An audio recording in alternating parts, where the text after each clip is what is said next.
If job searching feels harder than it should, there's a reason, and it's not as obvious as you may think. Every week, people apply to dozens of jobs that were never going to hire anyone, and they don't realize it until months are gone. Why? Because there are glaring flaws in the job market that we're going to analyze and break down step by step on what's broken and how to adjust to overcome the odds and land a job. Step 1. Why jobs look available but aren't moving. At first glance, the market looks active. Job boards are full, new postings appear daily, roles stay open for weeks, but that's the first illusion. Many companies slowed or paused hiring without removing listings. Higher interest rates from the government increased operating costs. This led to budgets tightening and companies becoming more risk-averse. Instead of announcing hiring freezes, companies leave roles posted to preserve flexibility.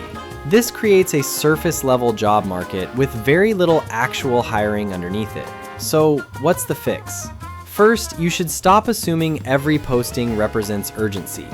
A company may have the listing available, but currently is not looking for anyone to hire at the moment.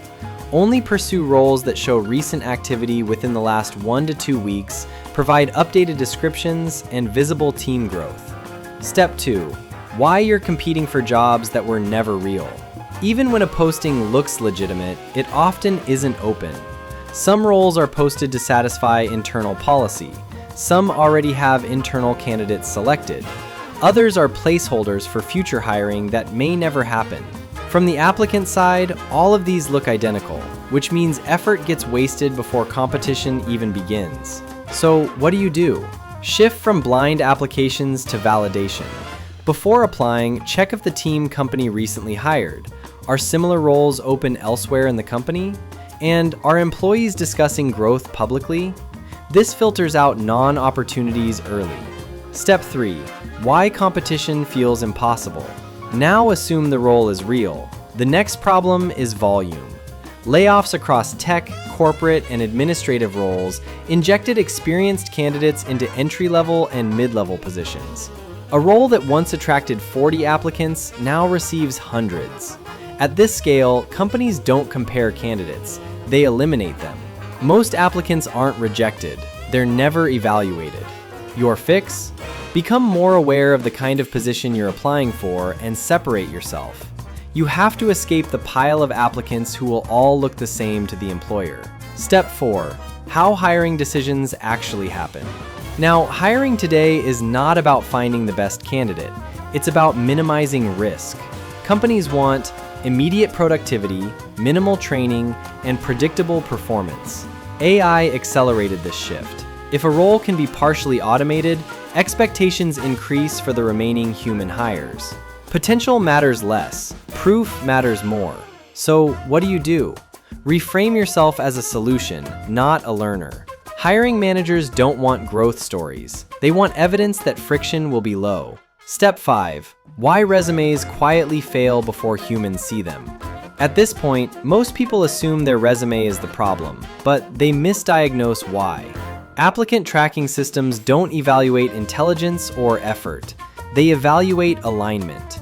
If your resume uses generic language, describes responsibilities instead of outcomes, and doesn't mirror the job's terminology, it disappears.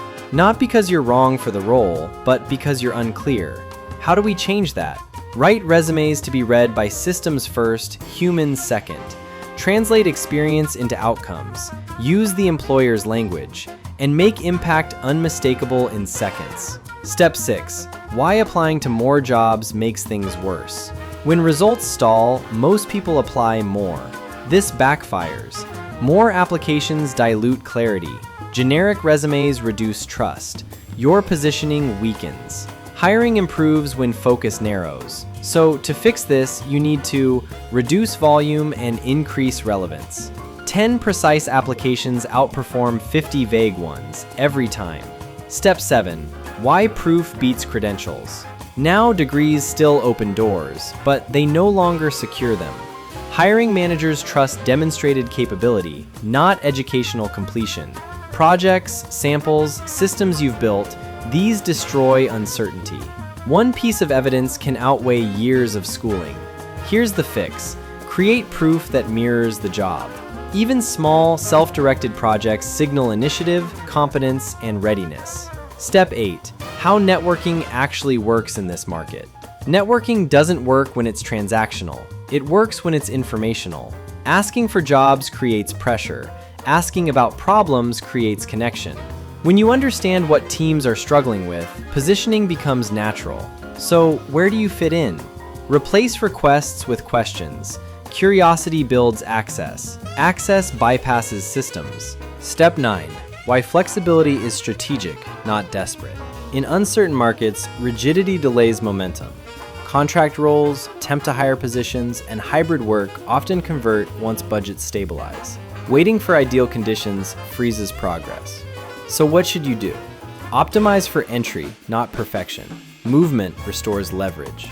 Step 10. What this all means. People struggling right now aren't underqualified. They're misaligned with how hiring actually works. Once each broken piece is understood and adjusted, outcomes change. Not through effort alone, through strategy. So the job market didn't become impossible, rather more strategic. Those who adapt don't just survive, they separate.